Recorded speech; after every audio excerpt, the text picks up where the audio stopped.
The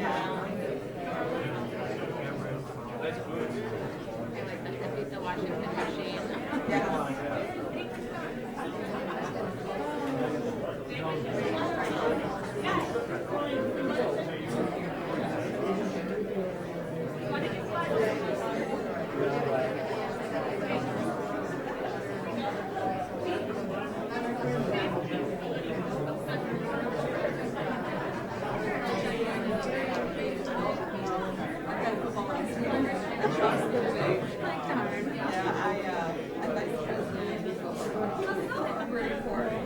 Well, and it's that time of the year too. It is.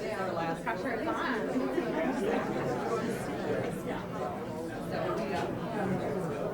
Yeah, it's our last one. Like, it's just like if we were saying it's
It's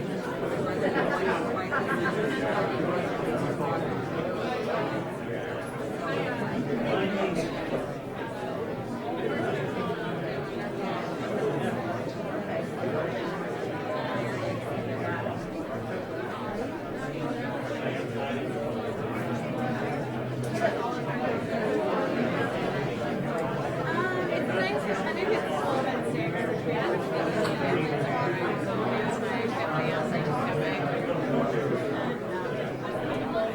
sides around the area. Also, focus on my own, watch the game, and then I think we're gonna head down to the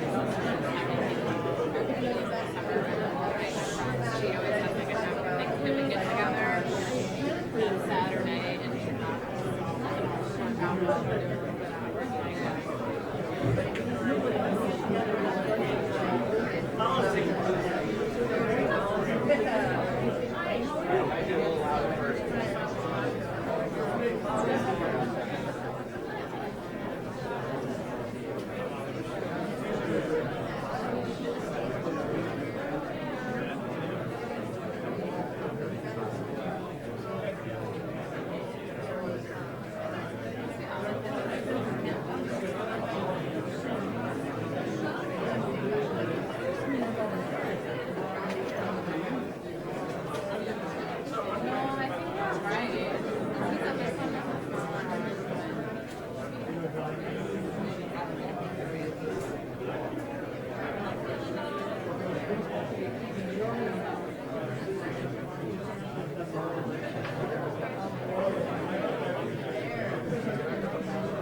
Excuse me.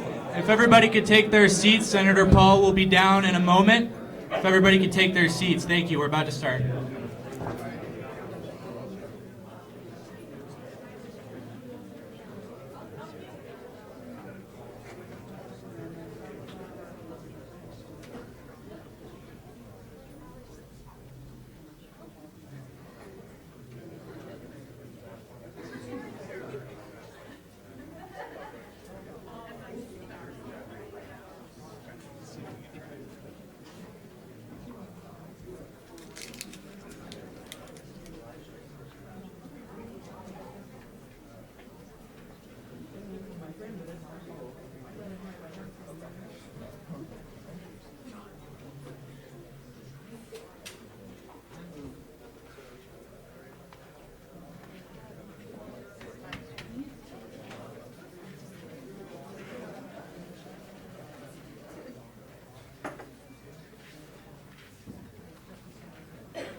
Good morning and welcome to our Fairview Lutheran Church campus and Shining Star Christian School for a conversation with Senator and presidential candidate Rand Paul and a number of other people involved with school choice about that wonderful thing that God has given us to use as a tool for our children. Let's open with a prayer and then I'll turn it over to the Executive Director, John Maddock. We pray. Heavenly Father, we thank you for all the gifts that you have given us. Today especially, we thank you for the gift of children. Children whom you give us to teach and to grow in faith and knowledge and truth. We thank you for the gift of opportunity, the gift of choice, so that parents might choose to send their children to a school that best suits their abilities and their outcomes. Lord, be with this conversation this morning. Send your Spirit to guide it. And may we as a community, as a people, support whatever is best for the children whom you've given us. In that vein, bless this conversation, Lord. Amen. Thank you, Pastor Robinson, and thank you, Fairview Lutheran Church, for all your help. Good morning, everyone. Good morning. Welcome. Very good, very good. Welcome to Shining Star Christian School for our school choice discussion with United States Senator Rand Paul and panel of distinguished guests. How about a nice round of applause for our special guests today?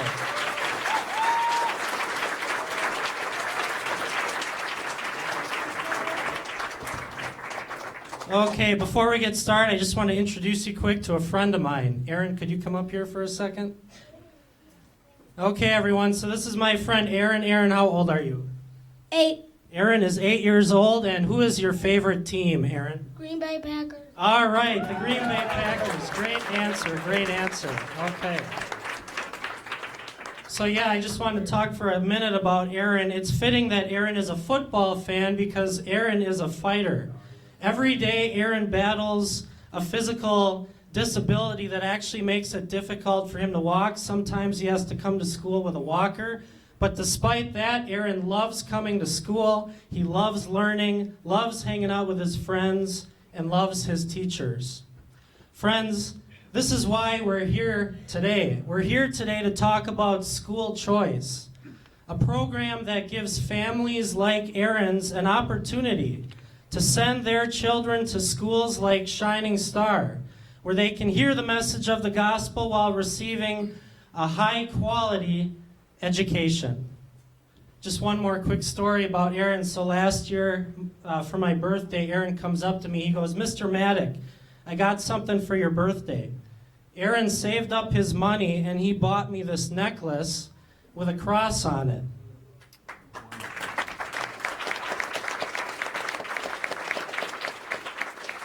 Now, no one has ever bought me a necklace before. I've never worn a necklace in my life, but I wear this necklace just about every day now. Friends, students like Aaron, this is why we're here today. We're here today. There's many other students here today as well. How about a big round of applause for all the students who have joined us here today for this discussion.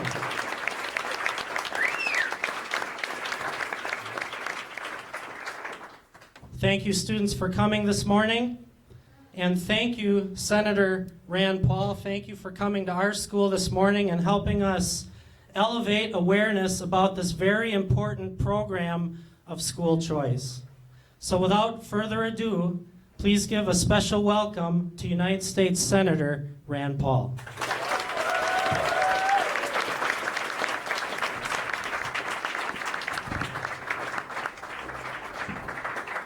Thank you, and thank you for letting me be part of this. I grew up in a small town in Texas, about 13,000 people, and every morning when I got up, I loved going to school. My kids still say I'm kind of crazy, because I tell them Monday morning's the best day of the week. You get to go to school. And but I loved learning, and I loved that the school was right there. I could ride my bike to school. It was a safe school, and it was a public school, but it was a good school. But not every kid in the country, I think, has that same opportunity. I went through public school through most of my education until I went off to college. But when I got to high school, we had things like calculus and physics, anatomy and physiology. We had a great education. But it isn't there for everybody. In fact, there are some schools in our country where the dropout rate's 50%. There are some schools where kids in the 8th grade aren't reading and writing. I think every kid has the potential, and I think every kid ought to get a choice. The thing is that if the school in your neighborhood's not good, maybe having the choice to go to another school ought to be your opportunity and your choice. But I don't understand why anybody would be opposed to choice, to letting people make a choice where they go. Now some say, oh well, we ought to do this, but we ought to restrict it only to secular schools, to schools that have no religion. The reason I object to that is that the people who say, well, we've got to restrict it to only non-religious schools, they make this argument. They say, oh, it's the government's money. Well, no, it's not. It's your money. Everybody pays taxes, and the government's holding on to it for a while, but it's your money. And the thing is, if somebody gives you back your money, you ought to have a choice. The other thing we ought to understand, though, is that while education's really important, so is the spirit. You know, fulfilling the spirit, being spiritually fulfilled, salvation, all those things are incredibly important. And we talk about it all the time, how we're going to fix this problem or that problem. But if you have an empty person left at the end, you're not fixing anything. And so I personally think that I just, in fact, wrote a book called Our Prayers and the Presidents, and this isn't a solicitation, but in the book we talked about how, you know, the fact that every one of our presidents, Republican or Democrat, have all had, faith that they relied on and providence that they relied on, and the belief that our rights come from our Creator and they precede all government. Every one of the presidents has had a semblance of that belief from the beginning to the end. So when we talk about separation of church and state, what we really wanted is we didn't want the government in our religion. We didn't want a state church, but we wanted the freedom to practice our religion. But nothing about the separation of church and state says that religious people can't be involved in government and shouldn't be involved in government. But I'm glad to be here today. I want to learn more about your school, what's working, what's not working, what we can do to get out of the way. One thing I want to finish with is I think that there is a revolution that is going to occur in education, and hopefully I'm hearing that some of it's already started. But the revolution is the internet. People say, oh, well, that's not new. That's been out forever. The internet's been out there forever, but it hasn't really been fully utilized in education yet. Mainly, I think, because the educational establishment has not wanted to allow new things to happen. The internet is an amazing tool and will equalize everyone and allow someone in the remotest part of either our country or another country to be connected to teachers. None of it's going to discount local teachers, but I'm the first one to admit I don't know everything about everything. And if I were teaching a course about biology, I may well want to stream in an online lecture from one of the greatest biologists of the time or one of the greatest physicians of all time. I think we would be building upon all of this if we were connected through the internet. The other thing about it is when we fully embrace the internet and the connectivity to other teachers, the price per pupil is going to go way down. And I've said this before to be provocative, but I think it's important to think about. We always talk about smaller and smaller classrooms, and I think that's good for having interaction with teachers. But in some ways, we'll do the reverse with this.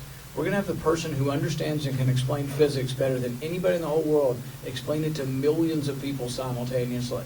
But then you're still going to have a local teacher there to reinforce it and to explain it again. But why wouldn't we want to connect ourselves to sort of like the NFL or the NBA of teachers?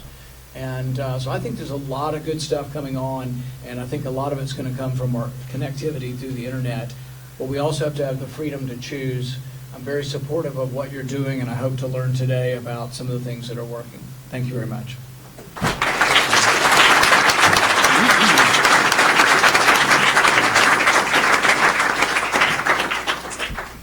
Okay, why don't we have our panelists just give a little bit about themselves, about their organization, what school choice means to them. You okay starting on that end, Jamie, Sure. and working our way down? Good morning. My name is Jamie Leering, and I have the privilege of serving as principal of Kettle Moraine Lutheran High School, which is located about 25 minutes northwest of here in the town of Jackson. I also, before serving at Kettle Moraine Lutheran, which is a suburban community, served here in the city of Milwaukee for 7 years at Hope Christian Schools. And the thing that connects both my time at Kettle and also my time at Hope is that school choice works for kids. It works for kids in urban settings. It works for kids in suburban settings. And I think that's because parents come to our schools because of results. The funny thing is everybody has a different idea about results and what they really mean to them. So some people come to Kettle Moraine Lutheran because we have a 24.8 ACT average, or our kids are outperforming the local, state, and national average in AP test scores, or it's because our seniors get $2.5 million in scholarships between just 100 of them. At Hope, it was our high school graduating seniors, 100% of them were accepted to college. And I believe they're on year 4 or year 5 consecutively of that happening. I saw 5 out there, year 5. It was also the fact that the achievement gap was being closed every year for students. There was growth of 2 years for kids in reading.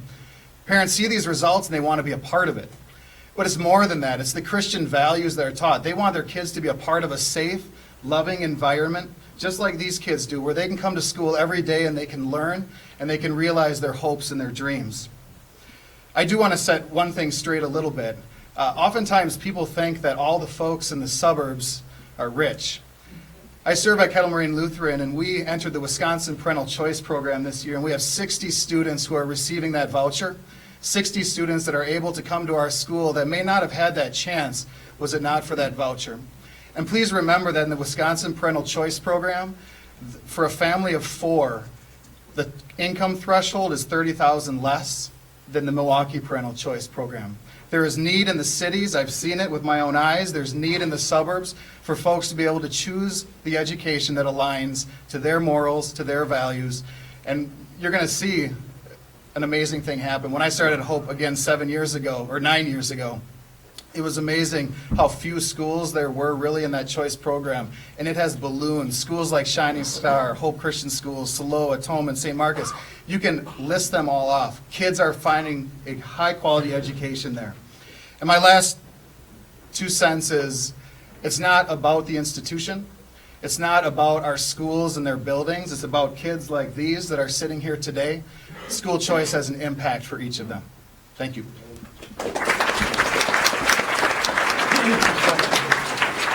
I just want to make one quick comment on what we just heard. 100% of your kids going to college.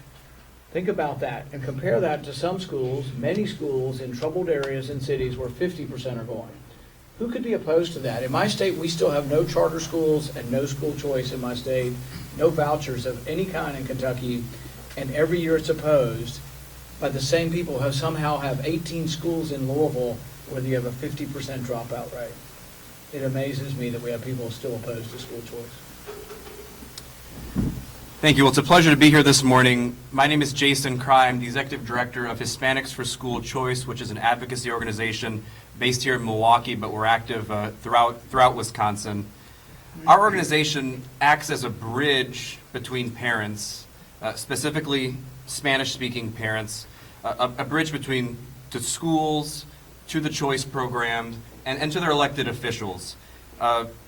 It's hard sometimes for parents to navigate through the bureaucratic hedge that exists around these programs for political reasons, so they have access to schools which they would choose, whether that's for academic reasons, safety reasons, or religious reasons. And so we help to connect parents, provide them with the information that they need to make that choice for their family.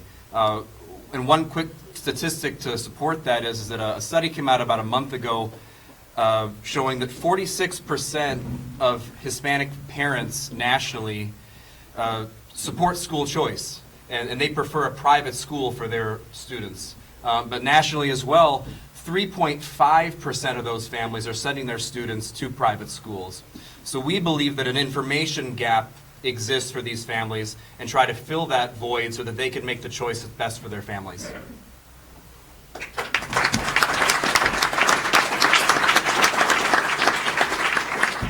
Good morning. My name is Jim Bender. I'm the president of School Choice Wisconsin.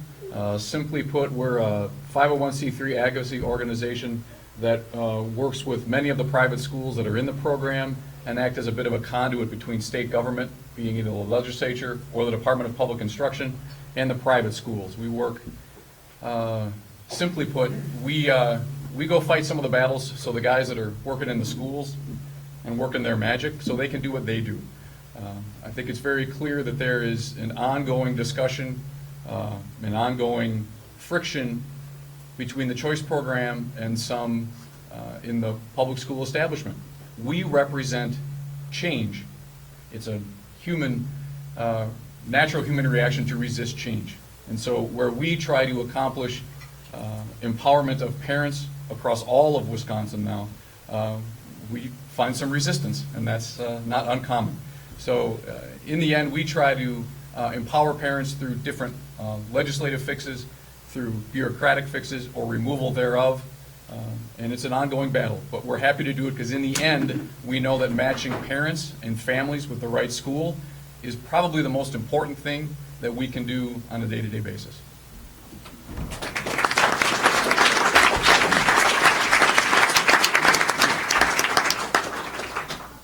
Good morning.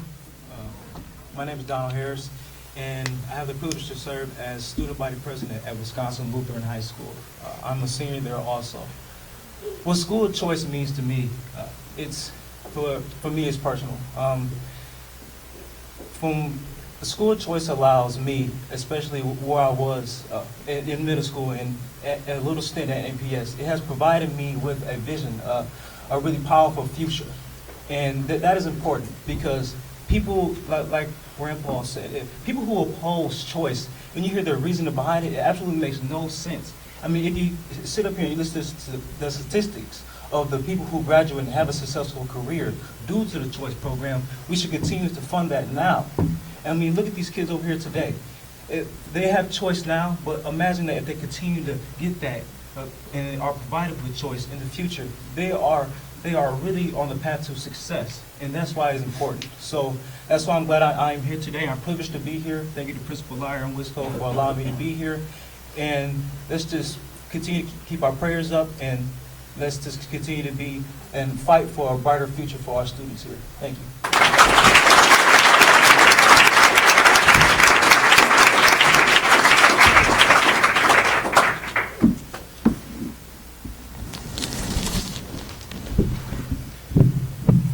Good morning.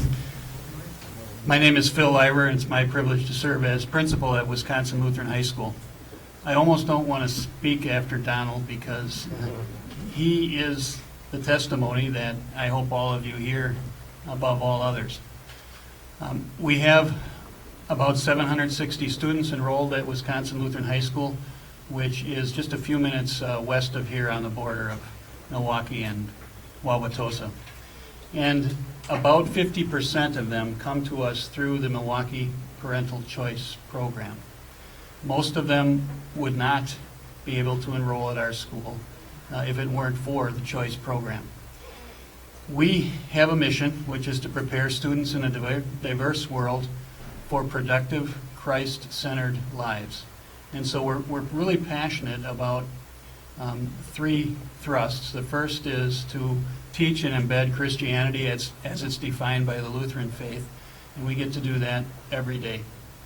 But second, we also are excited to bring suburban America and urban America together under the same roof. And now we're adding international students as well.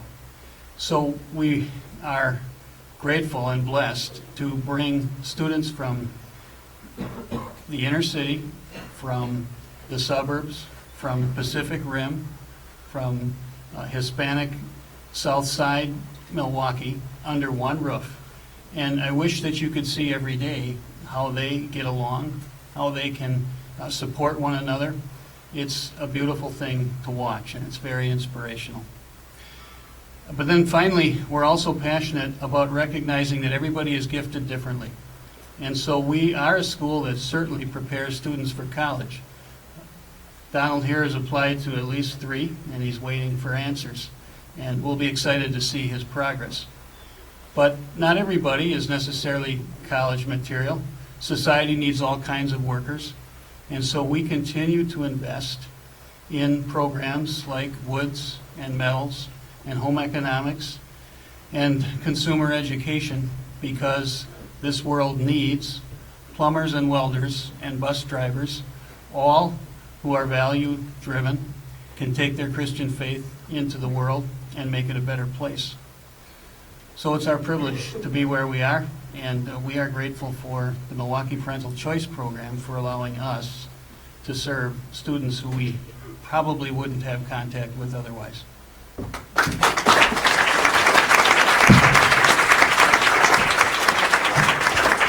Good morning. Thank you for allowing me to be up here. My name is Tanika Harris, mother of Donald Harris, and we have the privilege and we're very thankful to be a part of Wisconsin Lutheran High School and St. Marcus, which are private sector. We have had a short stint in the public sector, and I realized very early that we were behind in a few things. And I know that education is something that the kids need. These kids are our future, and they need the education to be able to run and to be able to be producers in the future. So realizing that we weren't getting what we needed in the public sector, which is our community schools that were in our area, private was the way for us to go. And in private, it's a lottery. So tried for private to be choice eligible, and we were on the wait list. But we knew that we needed this private school education. So by any means necessary, we would get the funding together to be able to let Donald have his seat at Wisco. So by way of the donors that Wisconsin Lutheran is blessed with that also believe and support private school education, we were able to have a seat. And the following year, being there, our number came up and we were picked for choice, which was a huge blessing. And that education has produced a God-fearing young man, because having Christ in school, letting these kids get this Christ-led education by teachers that believe it and that fuel these kids with it and give them the support, it's producing in the numbers. The numbers don't lie. And when I took the time to sit and look at what the charter and public and private sector were producing, you can clearly see where the higher numbers are. And right now it's in the private. And not only just looking at the numbers, but looking at when you hear the kids speak and you see their work and they're offering them things to be involved in, so they're not out here in the street with nothing to do, or possibly getting in trouble. So having your school being able to have an outlet for you to be active in, whether if it's sports or the choir or whatever it is. You're basically living at your school because they're offering outlets, opportunities for these kids to be successful. And so far, it has just been a great ride for my 3 children that have been blessed to receive a private school education.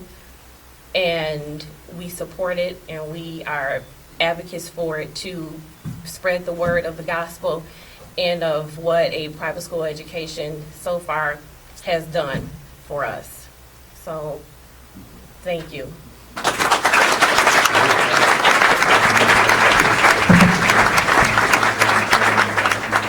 Good morning again, John Maddock, Executive Director, Shining Star Christian Schools. We're a new school in the Milwaukee Parental Choice Program, founded in 2014. We've grown to serve about 140 students in grades K through 5. Our curriculum features an innovative blended learning program that keeps students engaged and involved in their own learning. Our vision at Shining Star is to utilize school choice to fill empty schools with children who hear the message of the gospel while receiving a high-quality education.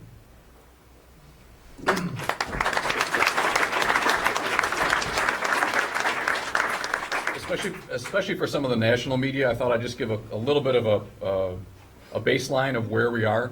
So this is actually the 25th year of the Milwaukee Parental Choice Program. Wisconsin currently has 3 programs.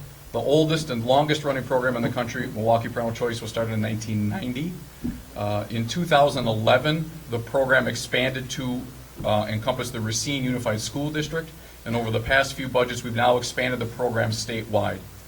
In Milwaukee, there are roughly 27,000 children in a little bit more than 100 schools this fall currently participating. In the Madison program, there's around 15 to 16 schools, the Racine program is around 15 to 16 schools, and they're up to 2,200 students. The program was capped statewide with an overall enrollment cap the first 2 years of 500 and 1,000.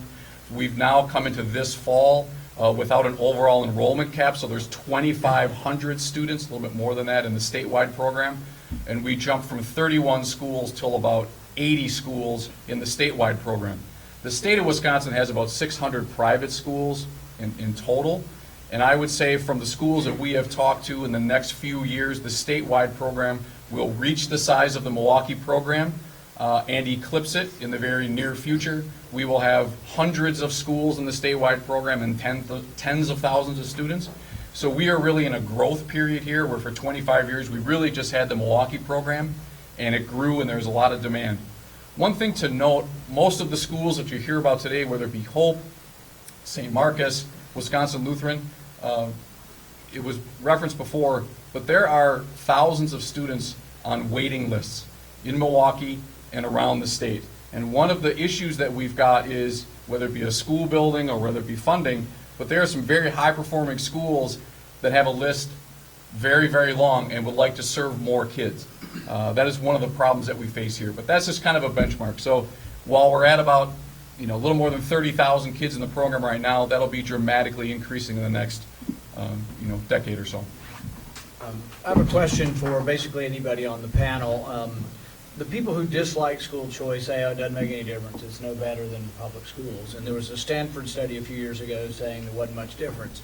The Stanford study then re-looked at it and said, well, if you compare kids who grow up in difficult circumstances, more significant degrees of poverty, it did make a big difference. That's a Stanford study. I don't know if that was done here or that was nationwide, but does anybody want to point to any studies within Milwaukee showing that you are exceeding the expectations of traditional public schools? So the big one, of course, was the school choice demonstration project, which was one that took some legislation to get some data released.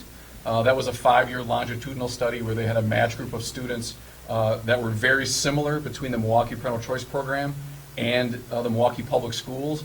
It was a very expensive study because they tried to match students by demographic background, even by neighborhood, and track them over time.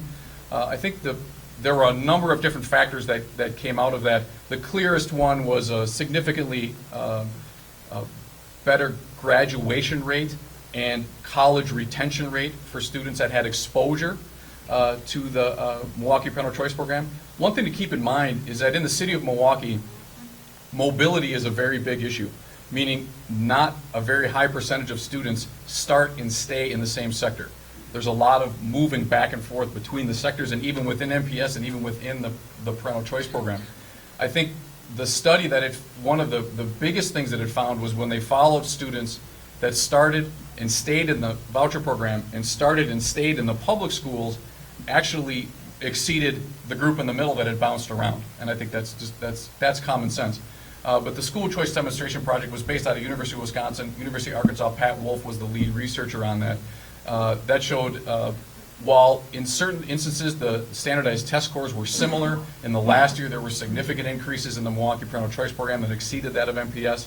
But the graduation rate, college acceptance, and now college retention rate were significantly higher. One thing that passed in the last state budget that's going to be very interesting is they now freed up some data. They're going to go back. That study ended 5 years ago, I believe. They're now going to go back and check not just what was your graduation rate or your standardized test score, but they want to go back through and check crime rates, check marriage statistics, marriage employment, and do employment. So they'll be able to follow those kids even further to say, okay, not just what was your academic record, but what is now your life record, and how is that impacting society as a whole? I think that'll be incredibly interesting when they get that data put back together. And Senator Paul, let me just add to that I think that while data is important, we want schools to be performing well academically, there's also intrinsic value to freedom. The slogan of our organization is faith, family, freedom. And so I think that while we put this together, we have to recognize that variety to how education is approached is important. And so while we're judging schools, while data numbers are important, I think you would agree that what's most important, what really makes these kind of programs American, is that they embrace people's freedom.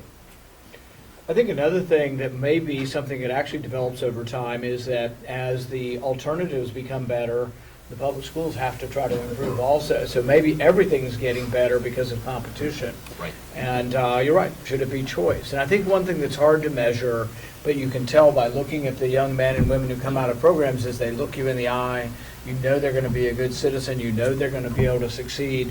And that's something we're failing at in the public schools, is to teach citizenship or to teach sort of pride in oneself. And, you know, I visited Boys Latin School in Philadelphia, and 100 young men graduating each year, all of them going to college. And every one of them looks you right in the eye, and you can tell they're going to be a success in life.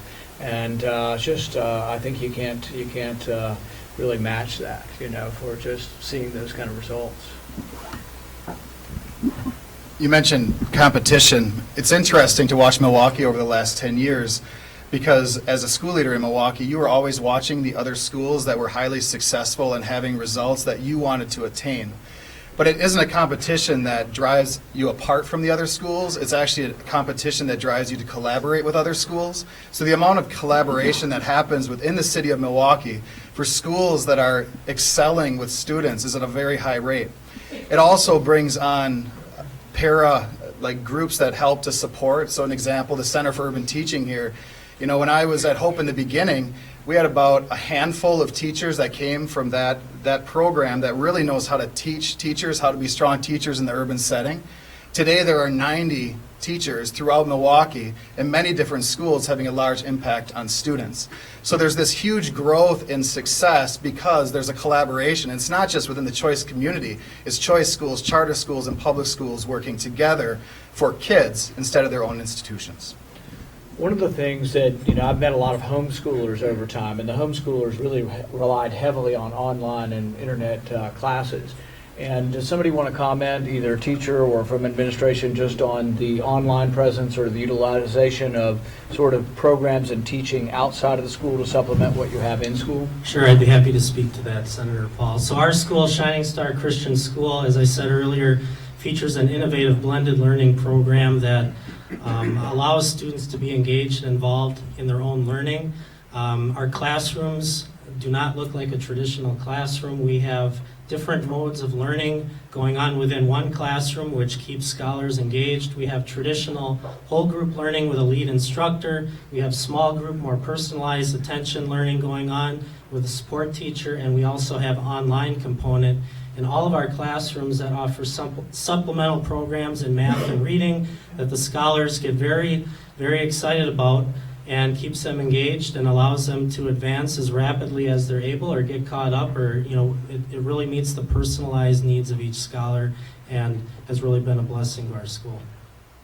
Mrs. Harris, some of the schools that I've been to talk about how they get the parents involved. Some of them actually have them signing a contract saying you're going to be responsible for your child's homework and making sure they do it. Is there any kind of interaction between parent and student to get you involved? Oh, yes, there is. From the private schools that I have partnered with, they do. They have you sign your contract, which is saying that we're going to work together. Because it's a two-way street. People put so much on the teacher, the school. So when it starts at home first, and what you know your child, you should be a part of their work, what they're doing. And you should be held accountable for that on your end. So you sending them back to school with their homework in their book bag, it should be complete because you've said that I'm going to partner with this teacher who has agreed to partner with my child because they chose to go into the field to be an educator for the success of my child. So not only with the education part of it, but even the commitment of having them to be active, having them to be involved in different activities or things that are going on in the school or in the community.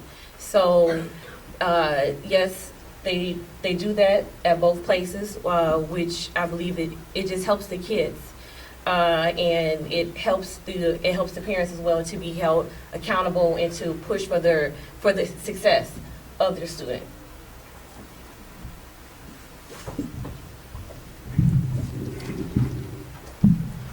Anybody else? We like to use the diagram of a triangle. The student's on one corner, the home is on one corner, and then the school is on the third corner. And what we have learned from experience is that if you have 2 out of the 3 pulling together, it doesn't make any difference which 2 it is, but 2 out of the 3 gives us a great chance of success for that student's future. Obviously, what's ideal is to have all 3 pulling in the same direction. And that model kind of helps us focus where we need to work harder. If there is one that's not on board, where do we concentrate our efforts so that we have all 3 pulling together? I guess I can just wrap it up if we're about coming to the end. What I would say is that I think we have exactly right, freedom, choice. How can anybody be opposed to that? And I think as we look forward and we say, is this something we want to embrace, or are we going to say, oh no, it's the government's money? I think it's really important that we get over that one particular fact. It's not the government's money, it's your money. And so the money, where it goes, is your choice. The Harrises get a voucher, and I think they do, or if they do get a voucher, they have a choice where they take it. They can go to a religious school, they can go to a secular school. It's their money, it's their choice. And I think that's very important as we look forward. I think the other thing about this is that we've been leaving for generations people on the sidelines who can be of great benefit to society. In every generation, there are geniuses. We don't know where they are or where they're born, but we got to find them, and that's to help the progress of our country. And I think as we start to become more interconnected, it's the same for the world. There are going to be people in remote regions of the world who don't have access to education. They're going to get access to education, but it's all going to be for the betterment of society at large. I want to be associated with a movement that is for freedom, that is for choice, and that believes that every child has innate possibilities. Thank you very much for coming.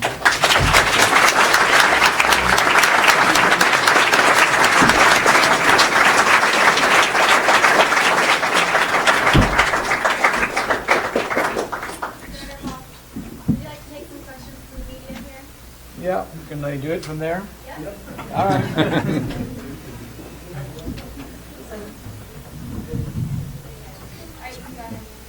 Senator, do you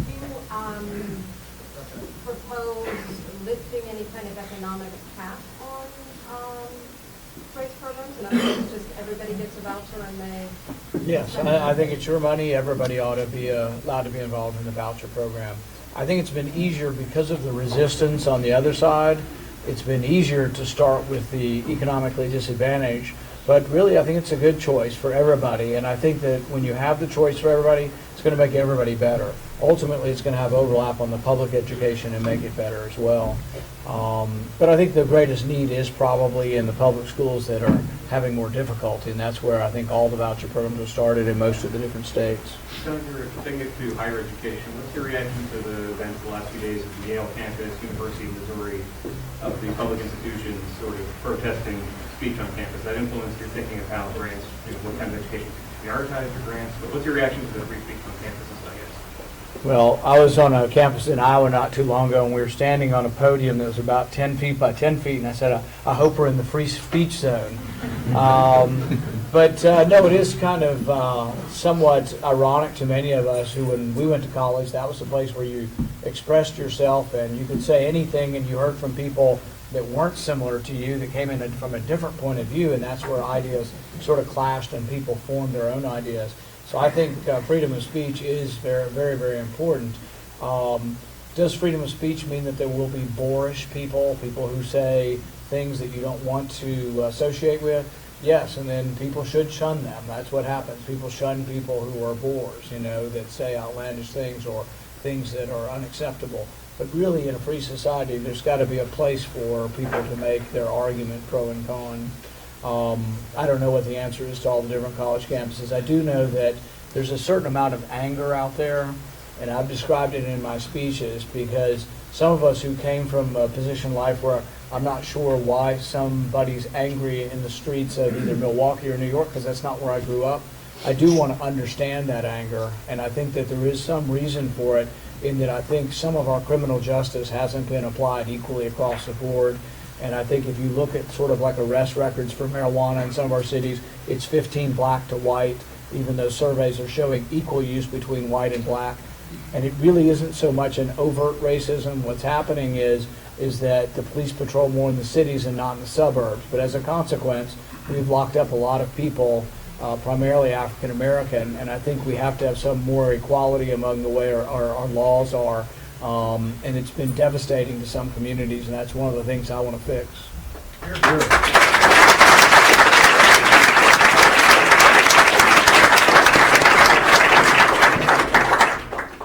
Paul, I wanted to get your perspective on the Obama administration's decision to try to appeal the court's decision to stay the injunction on the executive actions on immigration.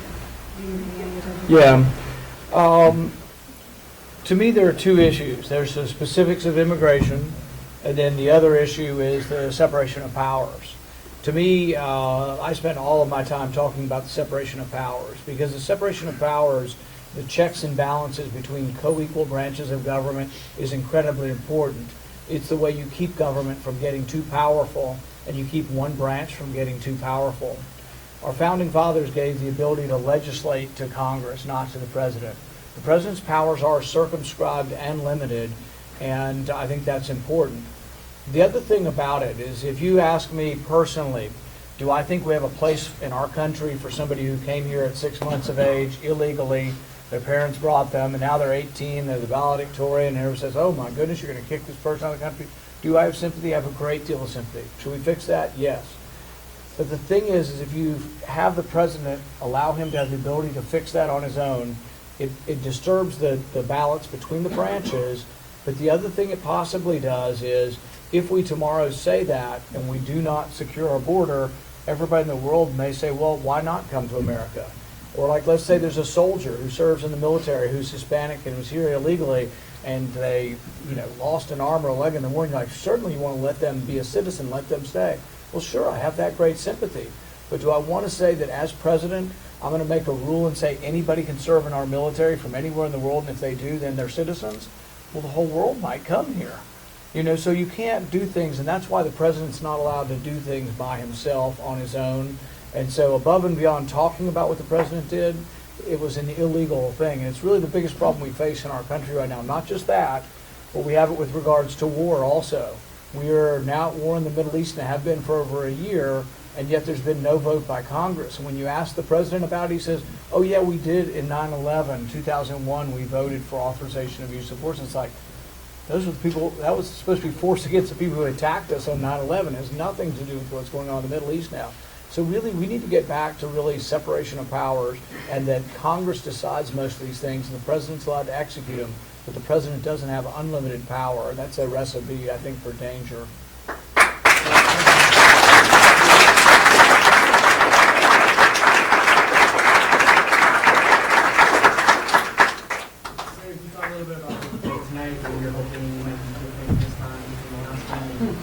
I'm hoping after this that the rest of them will drop out and just let me do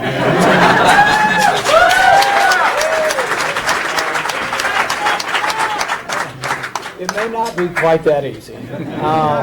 But I am hopeful that the answers are a little bit longer. I think there are 90-second answers tonight. I'm hoping I get asked some of those questions. But the point that I will try to make tonight in the debates is that the biggest threat to our country is that we're borrowing $1 million a minute. And I ask people all the time in my speeches, whose fault is it, Republicans or Democrats? Usually the crowd gets it, both. And the right wants more money for the military without limits. The left wants more money for domestic spending without limits, and they get together and they're both bankrupting the country. I don't think we're safer from bankruptcy court. I don't think we're safer as a country to borrow so much money. And so really, I think I am unique on the stage, and I'll try to point out that uniqueness. Rand,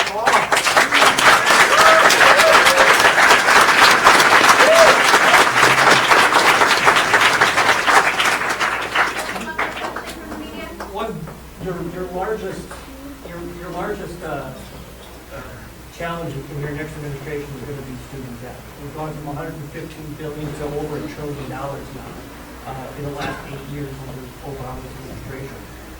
How do you see that bubble being burst and taken care of? Well, we can just make it free, right? Not at all. Yeah, the problem with free is it sort of sounds good, but it's not free. Somebody pays for it, you just don't see them. So the plumber, the carpenter, the welder, somebody's paying for it if it's free. The other way we pay for free is we borrow money. So we owe China $1 trillion, we owe Japan $1 trillion. As you borrow money, then we print up money to pay for it. We take away value from the currency. So your prices rise. So who do you think that ends up hurting the worst? The poor. The people who make $20,000 and have 4 kids have a much more difficult time at the grocery store if prices go up or if gas prices go up than a rich person does.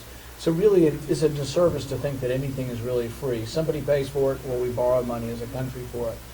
I think we ought to address why education is so expensive. And this is where I get back to the whole idea of the internet.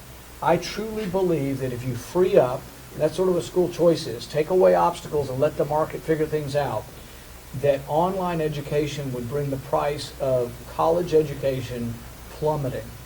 Right now, though, the weird thing is if you go to the University of Wisconsin and you sit in a classroom and if you take one of their online courses, I think it's the same price.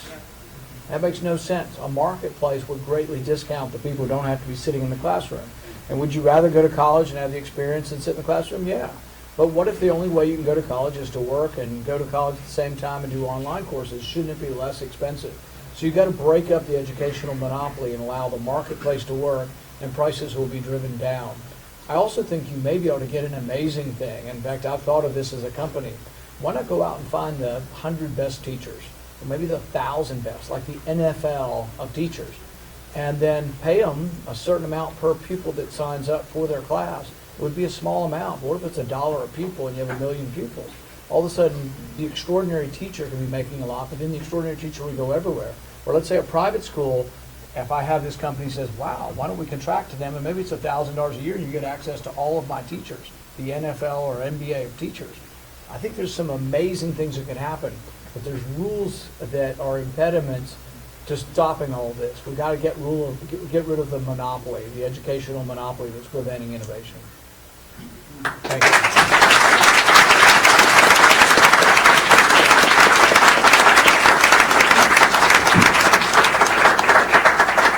Thanks everybody for coming. I really appreciate it.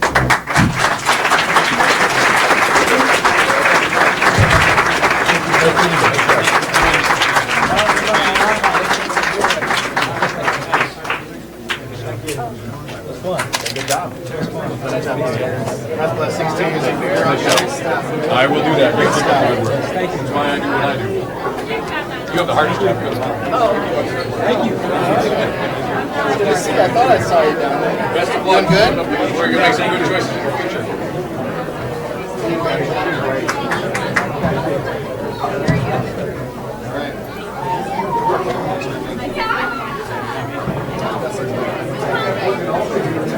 Really good